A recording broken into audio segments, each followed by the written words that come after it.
माझ्या महाराष्ट्रातील बांधवांनो, भगिनींनो आणि मातांनो, पुन्हा एकदा नमस्कार. जय महाराष्ट्र. जवळपास दर 2-3 दिवसाआड मी आपल्यासमोर येतो आहे. आज माझा तसा आपल्यासमोर येण्याचा काही विचार नव्हता. मी मनात असं ठरवलं होतं की उद्या रविवार आहे, एकतर रविवारी किंवा 14 तारखेला आपला लॉकडाऊन 21 दिवसाचा त्याची मुदत पूर्ण होते, त्या सुमारास आपल्याशी बोलावं. पण आज आपल्याला सर्वांना कल्पना आहे की माननीय पंतप्रधानांनी सर्व देशातल्या म्हणजे आपल्या देशातील सर्व राज्यातील मुख्यमंत्र्यांची एक व्हिडिओ कॉन्फरन्स घेतली. ही आजची 3री का 4थी व्हिडिओ कॉन्फरन्स आहे.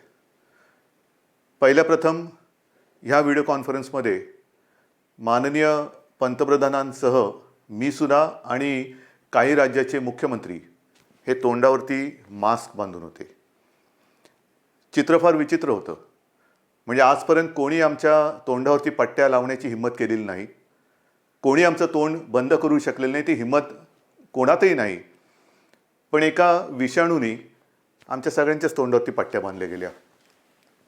उत्तर कोणाकडेच नाही आहे. काय करायचं हा मोठा प्रश्न आहेच.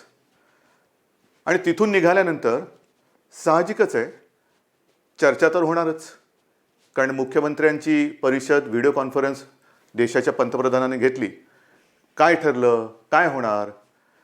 आणि मग मी विचार असा केला की उलटसुलट बातम्या येण्याच्या पेक्षा आपणच स्वतः तुमच्याशी बोलावं आणि तुम्हाला सांगावं की बाबा आपण काय करतो आहोत. एकूणच जर का आपण बाहेर पाहिलं तर मला म्हणजे तुम्ही म्हणाल काय याला कळते की नाही, परिस्थिती एवढी गंभीर आहे, पण याला गाणं काय सुचतं? एक गाण्याची जी ओळ आहे, आकाश पांघरूनी जग शांत झोपले हे.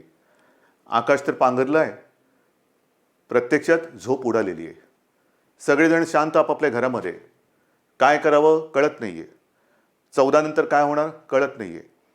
त्याच्यातच बातम्या येत आहेत की महाराष्ट्रामध्ये या रुग्णांच्या संख्येत वाढ झालेली आहे. रुग्णांच्या संख्येत वाढ झालेली आहे हे तर दिसतंय. आणि मी पुन्हा एकदा सांगतो, याच्यात लपवण्यासारखं काही नाही आहे.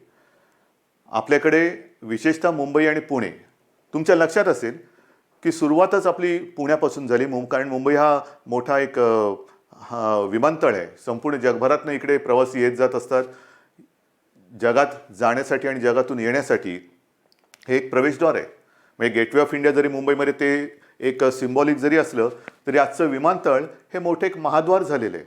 जगभरातून इकडे प्रवासी येतात, जगभरात जाऊन आलेले पुन्हा इकडे या विमानतळावरती उतरतात आणि इथून मग अनेक ठिकाणी जात असतात. त्याच्यामुळे साहजिक आहे की आपण जेव्हा तपासण्या सुरू केल्या, त्या तपासणीच्या यादीमध्ये जे जे देश आपल्याला केंद्र सरकारकडनं दिले गेले होते त्यांच्या तपासण्या सुरू केल्या होत्या. पण काही देश मात्र त्या यादीत नव्हते आणि त्यातून आलेले प्रवासी हे आले आणि मिसळले. आता त्या चर्चेत वेळ नाही घालवायचा. आपण सुरुवातच केली होती ती संचारबंदीपासून. मॉल्स बंद केले, हॉटेल्स वगैरे बंद करत करत करत मग आपण लॉकडाऊनवरती आलो. आता जे काही रुग्ण वाढत आहेत ही चिंतेची जरी बाब वाटत असली, आणि ती चिंतेची आहेच, पण एक लक्षात घ्या, विशेषतः मुंबईमध्ये जिथे जिथे हे रुग्ण सापडले कोविड पॉझिटिव्ह, ते विभाग आपण पूर्णपणे बंद केलेले आहेत. सील बंद. आतमध्ये येणं जाणं त्याला परवानगी नाही. सुरुवातीला काही काळ तिथल्या नागरिकांची गैरसोय होते, कारण अचानक ते सील झाल्यानंतर असं कोणी सांगू शकत नाही की आत्ताच्या आत्ता तुम्हाला कडी कुलपाट टाकतोय, पण तसं करावं लागते. मग धान्याचा पुरवठा असेल, दुधाचा पुरवठा असेल, भाजीचा पुरवठा असेल, औषधं असतील, त्यांची सोय आपण करतोय. पण आत्ता हे जे काही रुग्ण वाढत आहेत त्याच्यात प्रामुख्याने जे आपण ज्याला कॅन्टोन्मेंट एरिया म्हणतो, जे सील बंद केलेले आहेत, आणि आपण असं धरा की जणू काही तो एक भाग क्वारंटाईनसारखा केलेला आहे. आणि मग जे रुग्ण आपल्याला सापडलेत ते आधी कोणाला भेटले होते, नंतर किती जणांना भेटले, ह्याची तपासणी ही महापालिका त्यांच्या घरोघरी जाऊन करते. याचाच अर्थ असा की गेल्या 1-2 दिवसापूर्वी मी आपल्याला सांगितलं होतं, आता आपण समोरून रुग्ण येण्याची वाट नाही बघत, आपण घरी जाऊन लक्षणं शोधतो आहोत आणि त्यांची टेस्ट करतो आहोत. आजपर्यंत आपल्या महाराष्ट्रामध्ये साधारणतः 33,000, म्हणजे ही सकाळची संख्या आहे, 33,000च्या आसपास चाचण्या झालेल्या आहेत. मुंबईमध्ये, एकट्या मुंबईत जवळपास 19,000च्या आसपास चाचण्या झाल्यात. आणि केवळ मुंबईपुरतं बोलायचं झालं तर ह्या 19,000 चाचण्यांमध्ये आजपर्यंत म्हणजे आत्तापर्यंत साधारणतः 1,000 हे आपल्याला कोविड पॉझिटिव्ह सापडलेत. ही संख्या आहे 1,000 आहे. ह्या 1,000मध्ये किमान 65 ते 70% हे कोविड पॉझिटिव्ह जरी असले तरी एक गोष्ट थोडीशी धीराची आहे की त्यांच्यात अतिसौम्य किंवा सौम्य अशी लक्षणं आहेत. 60 ते 70% हा आकडा सुद्धा लक्षात घेण्यासारखा आहे. काही जणांना आता आपण हळूहळू घरी सोडतोय, ज्यांना बरं होत आहेत त्यांची कोविड टेस्ट ही निगेटिव्ह येते, किंबहुना क्वारंटाईनमध्ये ज्यांना कोविड पॉझिटिव्ह आलेले नाहीत पण क्वारंटाईन केलेले आहेत त्यांना सुद्धा पुन्हा टेस्ट घेऊन निगेटिव्ह आल्यानंतर आपण घरी सोडतोय, तोही आकडा मोठा आहे, तीही संख्या मोठी आहे. दुर्दैवाने ज्यांचा मृत्यू झालेला आहे त्यांच्याबद्दल मी पुन्हा एकदा सांगतो की ती संख्या थोडी आपल्या इकडे जास्त वाटते आणि तशी ती आहे. त्याचं कारण असं आहे, मी पहिल्यापासून सांगतोय की हाय रिस्क ग्रुप ज्याला म्हणतो आपण, याच्यामध्ये एक प्रकार असतो की कोणत्या प्रकारचे म्हणजे वयमानाप्रमाणे असेल, मग तब्येती प्रकृतीमानाप्रमाणे असेल की कोणाला याचा अधिक धोका पोहोचू शकतो. तर तो धोका हे साधारणतः 60पेक्षा अधिक ज्यांचं वयोमान आहे, ज्यांना केवळ कोविडच नव्हे, कोरोनाच नव्हे तर आधीपासून काही त्यांना विकार आहेत, मग हृदयविकार असेल, रक्तदाब असेल, मधुमेह असेल, स्थूलपणा असेल, किडनीचे काही आजार असतील, त्यांच्यावरती हा प्रभाव हा जास्त गंभीर असा एक प्रभाव टाकतोय. याचा प्रभाव जास्त गंभीर असतो. आणि त्याच्यात सुद्धा काही ठिकाणी असं आढळून आलेलं आहे की अगदी शेवटच्या टप्प्यात हे रुग्ण आपल्याकडे हॉस्पिटलमध्ये दाखल झालेत. हे जर का एकूण बघितलं तर 2 गोष्टी प्रामुख्याने मला आपल्याला सांगायच्या आहेत की एक तर आपण घराबाहेर पडू नका, पडलात तर मास्क लावून बाहेर जा, पडलात तर म्हणजे अगदी गरज असेल जीवनावश्यक काही गोष्टींची तर. मी सुरुवातीला ज्याचा उल्लेख केला की पंतप्रधानांसह मी सुद्धा आणि काही मुख्यमंत्री आणि इतर सुद्धा त्यांच्यासोबतचे जे काही टी व्हीवरती दिसत होते ते काही अधिकारी हे तोंडाला मास्क लावून होते. हे आम्ही सुद्धा खबरदारी घेतोय. मग आपण मास्क लावून बाहेर पडल्यानंतर आपल्या घरातील जे कोणी आपले ज्येष्ठ, मी पुन्हा सांगतो, आपले आईवडील आहेत, इतरही कोणी आपले नातेवाईक आहेत, त्यांची काळजी घेण्यासाठी त्यांच्यापासून थोडे एक अंतर राखून ते ह्या सगळ्या गोष्टी केल्या पाहिजेत. त्यांना जपा. त्यांच्यापर्यंत हा व्हायरस आपल्याला पोचू द्यायचा नाही आहे. ही खबरदारी आपणच घेऊ शकतो. घरामध्येही घ्यायला पाहिजे, सगळीकडेही घ्यायला पाहिजे. आणि आता ही परिस्थिती सगळ्याच मुख्यमंत्र्यांच्या एकूण चर्चेवरनं असं आहे की जरी असं वाटत असलं की नियंत्रणात आहे तरी गाफील राहता येणार नाही, अजिबात राहता येणार नाही. याचं कारण आता या सोमवारी आपल्याला आपल्या राज्यात पहिला रुग्ण सापडून 5 आठवडे होतील. 5 आठवडे होतात या सोमवारी. हा तसा कालावधी खूप मोठा आहे. म्हणजे आपण हा जो कालावधी गुणाकाराचा आहे तो थोडा का होईना पण जर आपण त्याचा वेग हा थोडासा मंद करण्यात तरी मंद राखण्यात आत्तापर्यंत तरी यश आलेलं आहे. मला हे मंद राखण्यामध्ये स्वारस्य नाही, मला तो शून्य आणायचं आहे, शून्यावरती आणायचं आहे. एक सुद्धा रुग्ण यापुढे वाढता कामा नये.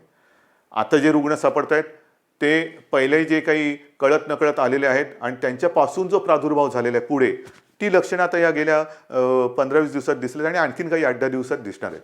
आपण घरोघरी जाऊन जी चाचणी करतोय आणि जे आपल्याला रुग्ण ज्यांच्यात काही लक्षणं नसली तरी सुद्धा कोविड पॉझिटिव्ह मिळत आहेत, म्हणजे आपण त्यांच्यापासून पुढे जे संक्रमित होणारी जी काही साखळी होती ती किमान आपल्या निदर्शनास आलेल्या बाबत तर मी असं म्हणेन ती आपण तोडलेली आहे, ती तोडतो आहोत. तोडायला वेळ लागेल कारण हे जगभरचं मोठं एक संकट आहे. कोणीच कोणाच्या मदतीला जाऊ शकत नाही, हे सगळेजण आपण बघतो आहोत. मग काय करायचं, कसं करायचं? मला आज त्या कॉन्फरन्समध्ये, व्हिडिओ कॉन्फरन्समध्ये महाराष्ट्राच्या मुख्यमंत्र्यांना म्हणजे मला प्रथम आपलं मत मांडण्याची संधी दिली गेली. मी त्यांना एकूण सगळी परिस्थिती सांगितली आणि नंतर मी बोललो की माझं तरी मत असं आहे की 14 तारखेनंतर माझ्या महाराष्ट्रामध्ये तरी मी लॉकडाऊन कायम ठेवणार. कारण मुंबईमध्ये, पुण्यामध्ये, इतर ठिकाणी सुद्धा आज सुद्धा मी असं मानतोय की खूप लक्ष देण्याची गरज आहे. लॉकडाऊन कायम जरी ठेवला तरी आता आपल्याला एकूण परिस्थितीचं गांभीर्य कळलेलं आहे. काय नेमकं करावं ते लक्षात आलेलं आहे. आजपर्यंत या लॉकडाऊनमध्ये सुद्धा आपण शेतीच्या कामावरती कुठलेही निर्बंध आणलेले नाहीत. कृषीविषयक जी काही कामं आहेत ती चालू आहेत. शेतीच्या मालाला म्हणजे पीक असेल, इतर काही अवजारं असतील, बी बियाणं असेल, खत असतील, काही असेल, त्याला कुठेही आपण बंद केलेलं नाही आणि ते आता यापुढे सुद्धा होणार नाही. जीवनावश्यक वस्तूंचा पुरवठा, त्यांची वाहतूक ही चालूच ठेवलेली आणि ती चालूच राहणार, त्याच्यात ती कुठे बंद होणार नाही. पण 14 तारखेनंतर, अजून हा लॉकडाऊन 14 तारखेनंतरचं मी तुम्हाला सांगतोय, आणि ते एवढ्यासाठी सांगतोय की कुठेही मला गोंधळ नकोय. माझ्या महाराष्ट्राने फारच छान धैर्य दाखवलेले, हिंमत दाखवलेली आहे. एखाद्या वीराप्रमाणे ह्या संकटाचा सामना करतायत. धीरोदात्त आहे, महाराष्ट्र धीरोदात्त आहे.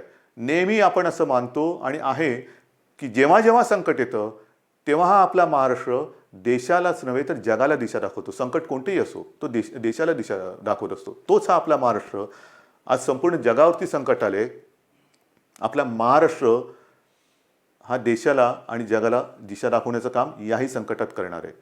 आणि म्हणून मला असं वाटतं की कुठेही गडबडून गोंधळून जाऊ नका.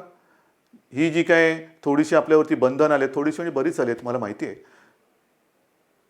ही किती लवकर जातील, कुठपर्यंत चालणार बाबा हे? अनेक जण प्रश्न विचारतात. ठीक आहे हो, तुम्ही 14 तारखेपर्यंत केलात, त्याच्या पुढे वाढवतात, कधीपर्यंत चालेल? हे आपल्या हातामध्ये. आपण जर काही शिस्त अत्यंत व्यवस्थितपणाने पाळली आणि ही जी साखळी आहे, विषाणूची साखळी आहे, ही जर का तिथल्या तिथे तोडली, तर मग आपणच लवकर त्या एका शृंखलेतून, म्हणजे त्या साखळ दंडातून लवकर बाहेर पडू. ही जी त्याची साखळी, त्याला चेन म्हणतात, मी साखळी म्हणतो. आणि आपलं धैर्य आहे हे त्या साखळ दंडाला तोडणार आहे. हे धैर्य आहे आपलं. या साखळ दंडातून आपणच आपली लवकरात लवकर मुक्तता करून घेऊ शकतो. आणि मग पुढे काय करायचं? 14 नंतर 30 एप्रिलपर्यंत हा लॉकडाऊन राहील. पण 14 नंतर साधारणतः काय करणार ह्याच्या व्यवस्थित सूचना, मग विद्यापीठाच्या परीक्षा आल्या, शाळांच्या परीक्षा आल्या, ह्याच्यावरती काम सुरू आहे. उद्योगधंद्यांच्या बाबतीत सुद्धा उद्योगधंदे सुरू होणार की नाहीत, झाले तर नेमके कोणते होणार, कधी होणार, मजूर काय करणार, या सगळ्यांची उत्तरं ही तुम्हाला मी 14 तारखेपर्यंत देणार आहे, कारण त्याच्यावरती आपलं काम सुरू आहे. मी पुन्हा एकदा सांगतो की आत्ता असं अचानक तुमच्यासमोर येण्याचं माझ्या मनात काही नव्हतं, पण एकूणच उलटसुलट बातम्या येण्याच्या ऐवजी मला असं वाटलं की तुमचा मुख्यमंत्री म्हणून मला हे सांगणं माझं कर्तव्य आहे, आणि त्यासाठी म्हणून मी तुमच्यासमोर आलेलो आहे. आजपर्यंत जसं आपण एक धैर्य दाखवलं आणि माझ्यावरती विश्वास दाखवला, माझ्यावरती म्हणजे आपल्या सरकारवरती, आज हे सुद्धा मी एक बघितलं की संपूर्ण देशात वेगवेगळ्या पक्षाचे मुख्यमंत्री आहेत, पण सगळेजण राजकारण बाजूला ठेवून आज एकवटलेले आहेत. सगळेजण मोदीजींच्या सोबत आहेत, मोदीजी आपल्यासोबत आहेत. सगळेजण, सगळी राज्य सरकार जी आहे ती केंद्र सरकारच्या सोबत आहेत, केंद्र सरकार आपल्यासोबत आहे. केंद्र आपल्याला काय हवं नको ते विचारते, म्हणजे अत्यंत चांगल्या पद्धतीने हे काम चालू आहे. ह्याच्यामध्ये मला कुठेही वितुष्ट नको आहे.